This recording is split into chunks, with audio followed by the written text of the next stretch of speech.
God is alive in you. I'm Sherry Nichols with The Miracle in You, and we're bringing you real life stories that will inspire hope.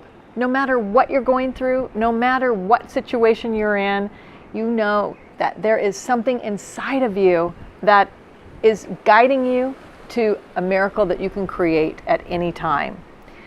Today, I have with us Sin Hannah.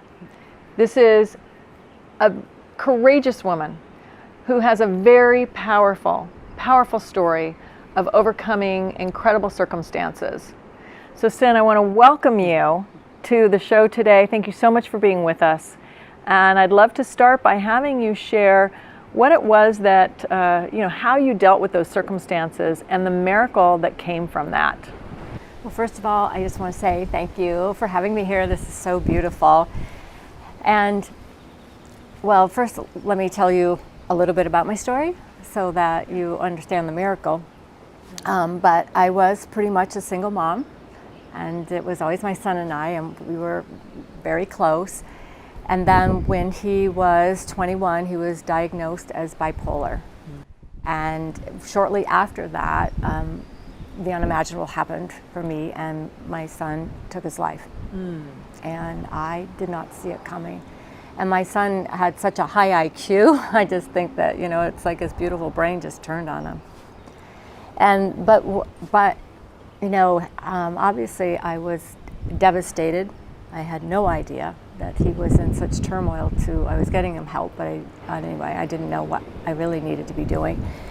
But from that, one of the darkest hours of my life came my biggest spiritual awakening.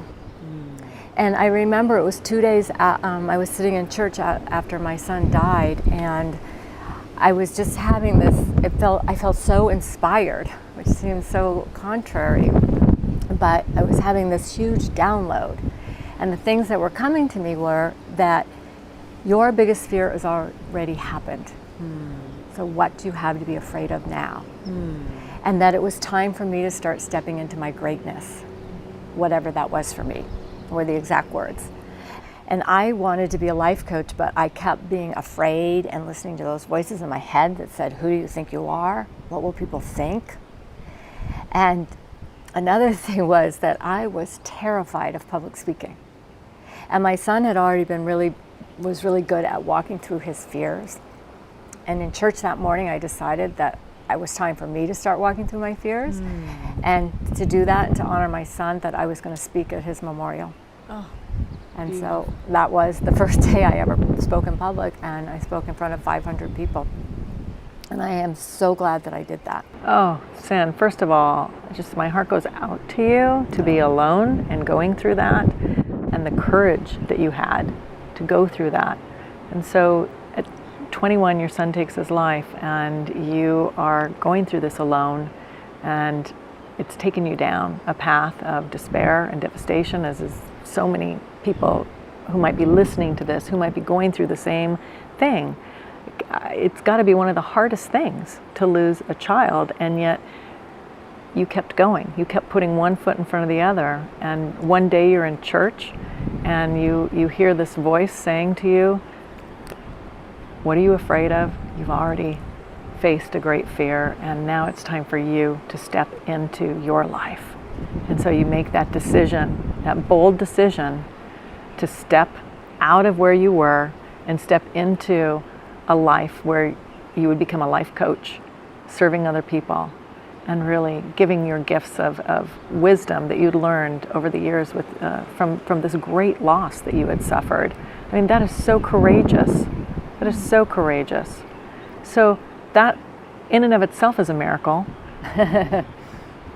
Well, I had many along the way, because another one was, there was one day that I was just sobbing in my living room that this is the worst thing that could happen.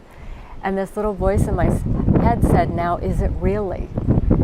And it stopped my crying instantly. And I started thinking, now is this the worst thing? And some ideas came to me that could have been worse. And one of them was to have never had my son. And I think of all the women that have yearned to be a mother, and I had 21 years. And something else that came to me in church that day was that it was my attitude. That was something I have control over that was going to get me through this. And this is one of my really big takeaways from all of this. First of all, that I am connected to this power that was actually speaking to me. And that no matter what we're going through, ever, we are connected to this power, and no matter what it is, we will get through it. And now that I've gone through that, I know I can get through anything. It feels that feels that way. And that we always are at choice how we want to look at everything, what we might call little, what we might call big. We're always at choice, and I use that constantly in my life to change my perception of things, to change how I'm looking at it, which then changes how I'm thinking and feeling about it, which changes everything. That's such a very powerful, pivotal point that you just made, that no matter what you're going through, because first of all, as we've already said, losing a child is traumatic. No matter what it is, depending on what you have in your life, because nobody skates through life. We all have something. That it's choice. It's choice of attitude and choice of how it is that you want to respond to it and how you want to deal with it.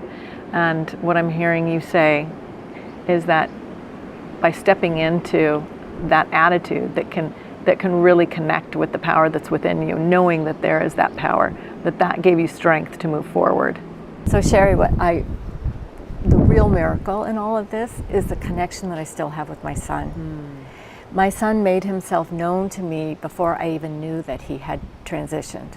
I felt this energy cloud in the corner of the room, and I instantly recognized it as Dex.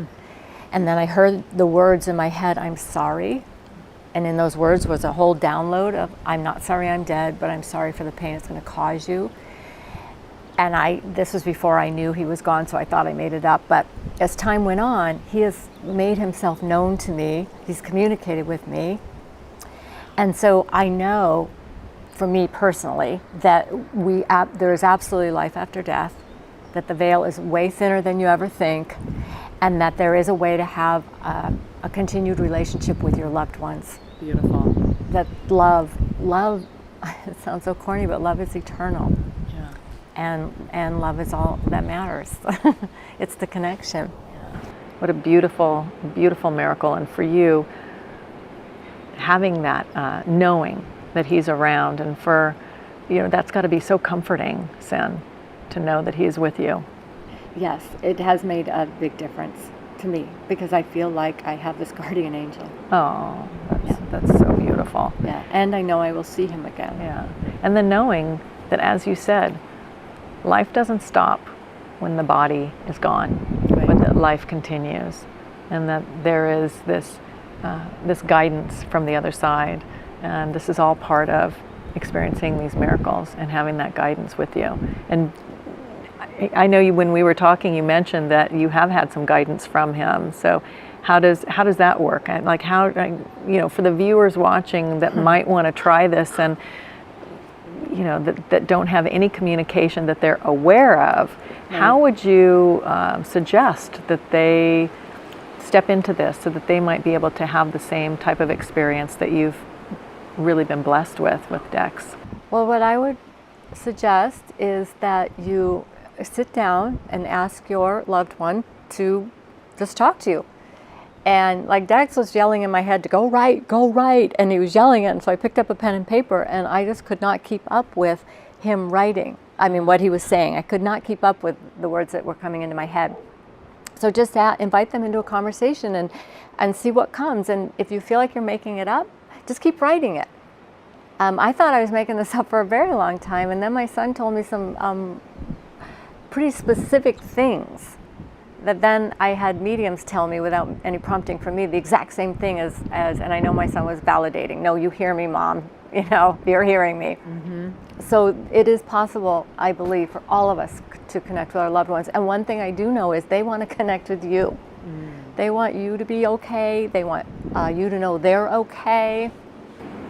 Yeah, that's really powerful information, and that you were so open to receiving it, because I would imagine for some people it might feel a little scary, it might feel a little out of the ordinary, but did it ever feel like that for you, or was it instantly comforting? Oh, it was comforting. I wanted to be connected to my son, I absolutely, I have offered people to work with them to get their ability open, and some people have been scared, and no, there's nothing scary to me about it at all. That's wonderful. Yeah. So how has this miracle impacted your life? And you mentioned that there's been impact in you wanting to step more into doing really what your greatness is, and pursuing that, and helping other people and their connections. Is there any other way that you feel that this has been impactful for you, that has really allowed you to make an impact in other people's lives? Well, for one, when I was done with, I needed to grieve the greatness. I was ready that day, but then as time wore on, I realized I needed to grieve. Yeah. But after that, I went and I quit my job and to coach life full time and to become a life coach. So that was a big, and leap of faith. Yes. Yeah. And then knowing, whenever I get afraid, I connect back to that I've been through that. Mm-hmm. So what do I have to be afraid of now? Mm-hmm. And that spirit is alive. So it doesn't matter if we fall on our face trying something new. It doesn't matter. This is just an experience. Mm-hmm. And I have to hang on to that as the years go by. I have to hang on to that and not let that stop me. Mm-hmm. But I go back to that, and that has made a big difference in me being willing to step out of my comfort zone. Mm-hmm. Yeah. And what I'm also hearing too, Sin, is that you listened. You listened to those voices that were guiding you. And you didn't pay attention to circumstances or what seemed practical or what seemed like other people might think was not the appropriate steps to take, but you turned to God within, and you trusted, and you listened, and you took those steps, and it has led you to a life now that you're impacting so many people's lives. Well, and I'm married for the first time, and I moved to a different state, and I'm doing different work. So yes, my life is very different, and it's really good. That's fantastic. Thank you so much, Sin, for being with us. And for those of you listening, I can only imagine if you've gone through anything similar to what Sin has shared with us today. I'm really hoping that you were comforted and that you received some insights and some guidance by Sin's very vulnerable share and her steps in overcoming this really challenging time in her life. And Sin, do you have any last words that you would like to share? Well, for moms in particular who've lost a child, I know in the beginning it feels like you wish you could die. I think that's how most moms feel. And to know that that is temporary. It feels like you're going to be in that much pain forever, but you won't be. And that you too can have a great life on. There is another side. Another side to the pain and the grief. And there can be joy and happiness again. And you are proof of that. So thank you so much, Sin, for being with us today and sharing your story. And for those of you watching, you might be thinking, okay, this is powerful. And I know it's important for me to connect with this, but somehow I feel disconnected. I don't know how to connect with that. So I have a very special gift for you. It's called Diamond Power Meditation. And it is specifically designed for you to connect with that power within. I named it Diamond Power because when I was researching, diamond is the stone of God, and it is deep within you. So through this meditation, you will be guided to connect with that, and so that you can build your communication with it and build your ability to really transform your life and have miracles begin in your life. And all you have to do to access this diamond meditation is to click the link below, and it will take you right to the meditation. In addition, if you or somebody you know have experienced a miracle, we want to hear about it. So click on the link below. We would love to hear your story, and we would love to share your miracle story. Until next time, believe in the miracle in you.